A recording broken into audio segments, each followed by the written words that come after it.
الحمد لله والصلاة والسلام على سيدنا رسول الله صلى الله عليه وعلى آله وصحبه ومن نصره واهتدى بهداه.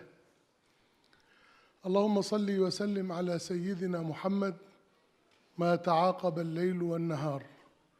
اللهم صل وسلم على سيدنا محمد وارض عن ساداتنا من المهاجرين والأنصار وصحبه وآل بيته وتابعيهم بإحسان إلى يوم الدين. في هذا الملتقى المبارك، في هذا الجمع الواجب، فنحن في هذه الجلسة وفي هذه الأيام نقوم بشيء من الواجب ونؤدي جزءاً من امتحان كبير تخوضه الأمة نجحت فيه ثلة قليلة وبقي زمن الامتحان. يقول رب العزة والجلال: أحسب الناس أن يتركوا أن يقولوا آمنا وهم لا يفتنون، أي وهم لا يختبرون. الأمة الآن في اختبار كبير جدا، أمة الملياري مسلم في اختبار عظيم نجح فيه أهل غزة. 2 مليون مسلم يدافع عن مقدسات 2 مليار مسلم، الجزء الأقل الأضعف. ولكم أن تعرفوا أيها الإخوة أن هذا الدفاع وهذا الدفع وهذا الجهاد وهذا الإعداد وهذا الاستشهاد كان بعد 17 سنة من الحصار. ولك أن تسرح بالخيال لو أن أمة أو بلداً حوصر هذه المدة 17 سنة ثم خلي عنه وأزيل الحصار، كم يحتاج ليلتقط الأنفاس؟ كم يحتاج من الوقت ليتعافى؟ كم يحتاج لتعود إليه الصحة النفسية بعد هذا الحصار؟ لكن المعادلة عكسية. هذه السنوات من الحصار كانت سنوات إعداد، ومما زادني فخراً وتيها وشرفاً أن قادة المقاومة في حماس يقولون إن رئيسنا الشهيد محمد مرسي له سهم في هذا الإعداد، كان له سهمه وكان له عطاؤه في هذه الفترة القليلة. وأعدوا لهم ما استطعتم من قوة لم يكن مجرد شعار، وإنما أصبح دثار تدثروا به، وأعدوا ما استطاعوا من قوة، تبعيض التبعيض. فرأينا الجيش الذي لا يقهر وقد قهر في كل الميادين وأذل عسكريا واستخباراتيا. وليس هذا على سبيل المجاملة.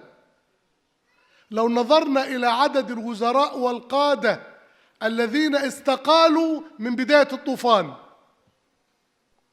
واستقالات مسببة، قائد غلاف غزة يقول المسؤول أول من هزم على يد أبطال 7 أكتوبر قدم استقالة مسببة، يقول: ما استطعت أن أحمي عهدتي أو أن أدافع على جنودي وموطئ أقدامي. استقالات في مجلس الحرب المصغر. في المقابل والفضل ما شهدت به الأعداء، ليبرمان هذا كان وزير دفاع صهيوني سابق يقول: من واقع عملي أنا رجل حرب، أمامي جهة فيها نتنياهو وجهة فيها السنوار، أبو إبراهيم يحيى السنوار. يقول: السنوار أكثر إحكاماً وثباتاً وصبراً واستراتيجية. هذه الحرب التي ترونها أسميها وما رميت إذ رميت ولكن الله رمى. التقيت وائل الدحدوح الصحفي الغزاوي الذي ماتت زوجته ومات أولاده وأصيب في يده ورأى الموت عدة مرات، فسألته عن هذا الصبر، هذا الثبات، من أين جئتم بهذا الصبر؟ من أين لك بهذا الرضا؟ لقد تخطوا كما قال شيخ الإسلام ابن القيم الصبر مرحلة فوق مرحلة الرضا. فقال: من كان في غزة ورأى معية الله سيرضى سيرضى. لقد رأينا معية الله، رأينا قوة الله، رأينا يد القدرة تعمل في الخفاء وفي العلن. طوفان الأقصى ليس مؤثرا على المنظمات الدولية ولا الجمعيات الحقوقية ولا البرلمانات، إنما ما من بيت مدر ولا وبر إلا ودخله طوفان الأقصى بعز عزيز أو بذل ذليل. ما من استوديو تحليلي، ما من برنامج إعلامي، ما من ندوة سياسية، ما من مؤتمر استراتيجي، ما من برلمان في العالم، ما من أسرة تجلس إلا ولها حديث عن طوفان الأقصى. أحب من أحب وكره من كره. أيها الإخوة الكرام، كان ينبغي أن أبدأ وما بعدت بالشكر لهذه اللفتة المباركة وهذا الجمع الكريم لاتحاد علماء المدارس، اتحاد العلماء والمدارس الإسلامية في ديار بكر. وليس هذا بجديد عليهم. هذه المدينة المباركة التي وطأتها أقدام الصحابة ودفنوا فيها على مقربة منكم الصحابة وأبناء الصحابة، أكثر المدن التركية التي شرفت بزيارتها والإقامة فيها زائرا ومتعلما من أخلاق أهلها. ما استشهد قائد من قادة حماس إلا وأقيم له العزاء هنا، كما لو أنه من أهل ديار بكر ومن زعمائها. الزواري المهندس التونسي، هذه الأمة الواحدة، كان له عزاء هنا في ديار بكر. الزواري التونسي الذي 90% في وقتها من العرب لا يعرفونه، كان له عزاء هنا في ديار بكر 3 أيام يتقبلون العزاء في هذا المجاهد التونسي الذي غير شكل المقاومة ونقلها نقلة كبيرة. لو أن المحافظات الإسلامية والبلدات الإسلامية في هذه الأيام أقيمت فيها مثل هذه المنتديات، يكفي فقط هذا الإسناد يصل إلى إخواننا في غزة وفي فلسطين أن الأمة معكم. إن إسماعيل هنية وخالد مشعل وموسى أبو مرزوق ويحيى السنوار أصبحوا قادة للأمة، قادة الأمة ورموز الأمة بجهادهم بصبرهم.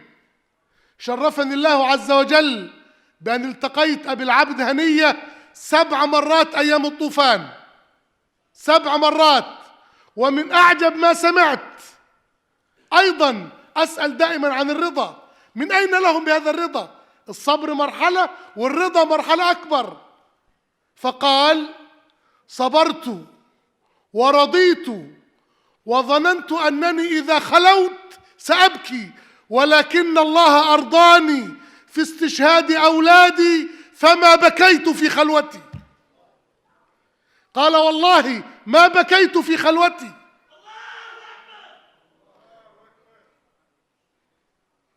هذه الأمة كفيلة وجديرة أن تنصر بهذه الثلة. قولوا لي بربكم لو لم تكن هذه الفئة المجاهدة وجاءني مستشرق وقال لي إن نبيكم يقول صلى الله عليه وسلم: لا تزال طائفة من أمتي على الحق ظاهرين لعدوهم قاهرين لا يضرهم من خالفهم ولا من خذلهم. وقال لي هي فين دي يا مولانا؟ مين دول؟ أقول له كمل الحديث، أقول له ببيت المقدس وأكناف بيت المقدس، أقولها بملء الفم، بالفم المليان، بالصوت العالي، موجودين كما أخبر النبي صلى الله عليه وسلم ببيت المقدس وأكناف بيت المقدس. إن رسول الله صلى الله عليه وسلم في العام 12 من البعثة لما أسري به إلى المسجد الأقصى فأما الأنبياء أعلن أن هذا المكان هو ميراث هذه الأمة. كم من بلد فتح، فارس والروم، مصر والعراق، الشام، لكن عمر بن الخطاب ذهب إلى فلسطين فقط لأنه ميراث، يتسلم المفتاح، ليس مجرد نبوءة وإنما هو ميراث رسول الله صلى الله عليه وسلم. وكما أنه بأكناف بيت المقدس الأمة المجاهدة، هنا بين أحفاد صلاح الدين الأمة المرابطة. فما كان ينبغي أن يكون الاجتماع أن تسبقوا إليه، سبقتم لأنكم أهل الميراث. آخر تحرير للقدس كان على يد جدكم صلاح الدين ناصر الأمة والملة. لكن اعلموا إخواني أن صلاح الدين له فضل على الأمة جميعا بتحرير القدس، لكن له فضل علي أنا شخصيا. صلاح الدين بدأ تحرير القدس بتحرير الأزهر الشريف. الأزهر محتل 208 سنة، محتل، يدرس فيه عكس السنة، خلاف الملة. قال صلاح الدين لا يفتح القدس إلا بالعلم، إلا بالعلماء.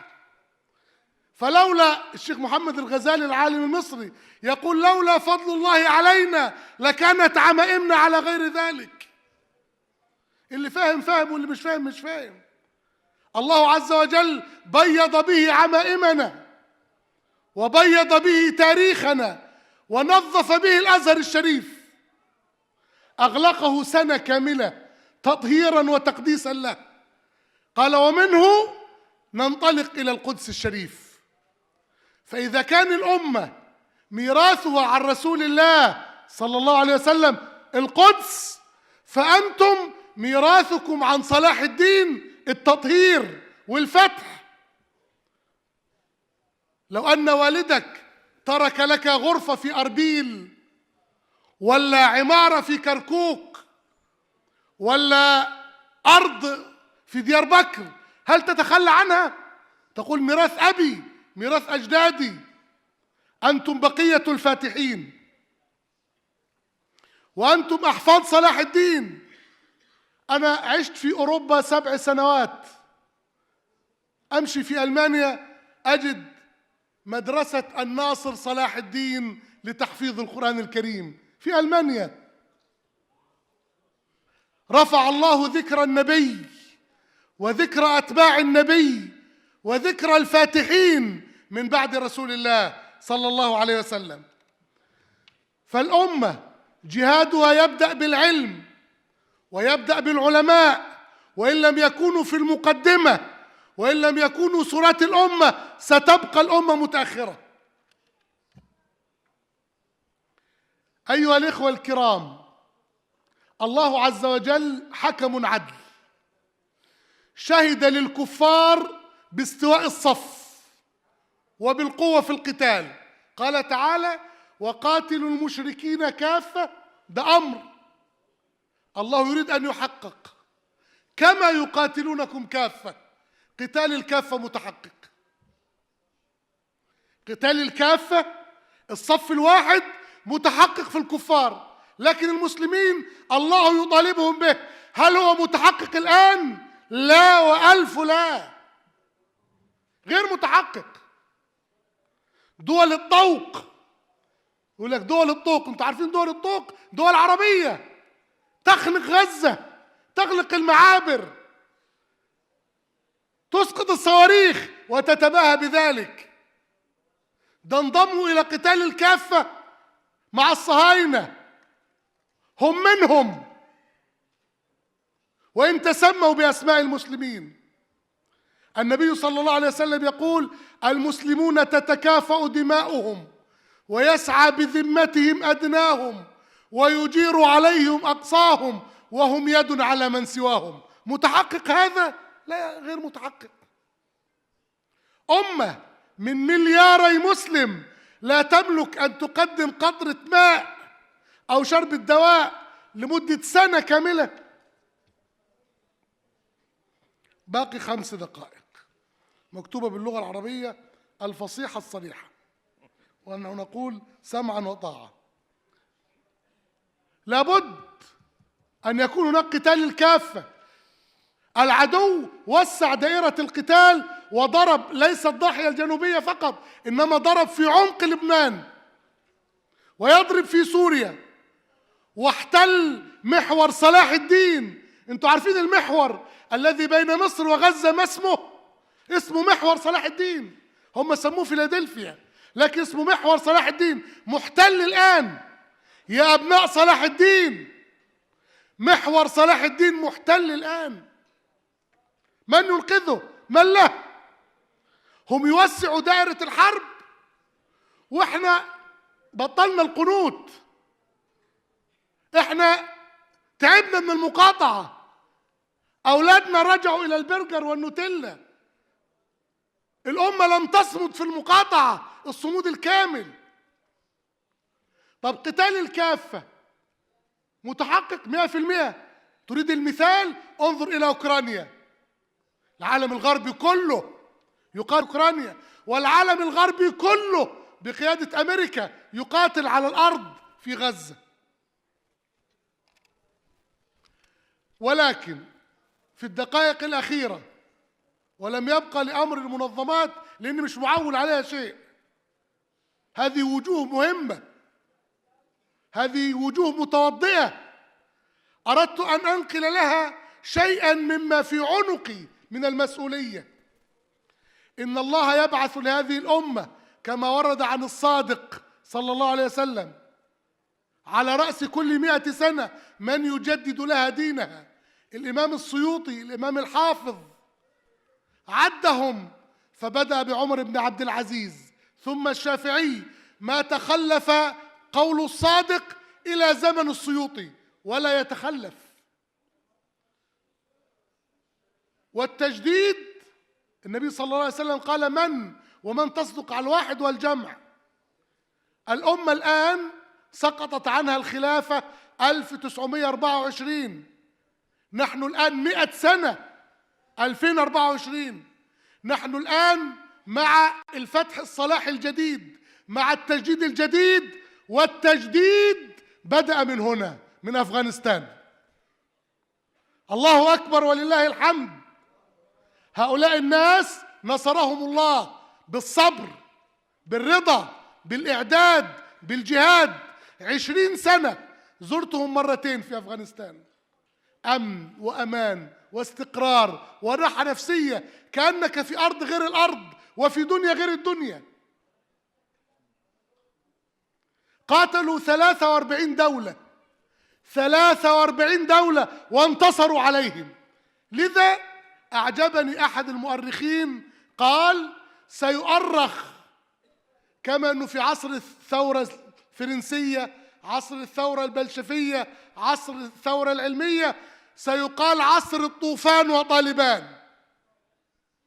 هل الأمة فرحانة بنصر طالبان؟ هل الأمة فرحت؟ عملت فرح؟ ما حصلش. الأمة خايفة تفرح. الأمة اللي خايفة تفرح هتجاهد؟ أمة خايفة تفرح. وبعض المسلمين ودعاة يكلمني أنا بعد رجوعي يقول لي: رأيت المسرحية بين طالبان وأمريكا؟ قلت: يا أخي استحي، في مسرحية 7 سنوات، أنا شاهد عيان على المفاوضات في الدوحة، 7 سنوات مفاوضات. أذلوا الأمريكان على الأرض وأذلوهم على مائدة المفاوضات، فنصرهم الله تبارك وتعالى. وسينتصر الطوفان. ولكن أين أنت من هذا؟ بإذن الله سينتصر الطوفان، وبدأ لينتصر وبدأ ليكتمل. وأقول لكم ما سمعته بأذني وكتبته في مقال على الجزيرة، ارجعوا إليه. قبل بدء الطوفان ب9 أشهر جمعنا القائد الشهيد إسماعيل هنية، جمع كل رموز الدعوة الإسلامية وقال: جمعتكم لأبشركم أننا وصلنا مرحلة اليوم نغزوهم ولا يغزونا. هذا كتبته وسجلته. وعد وأوفى. من المؤمنين رجال صدقوا ما عاهدوا الله عليه، منهم من قضى نحبه ومنهم من ينتظر. هنية قضى نحبه ونحن ممن ينتظر، فابقوا على هذه النية، نية الجهاد، وإنه لجهاد نصر أو استشهاد. الله أكبر. السلام عليكم ورحمة الله.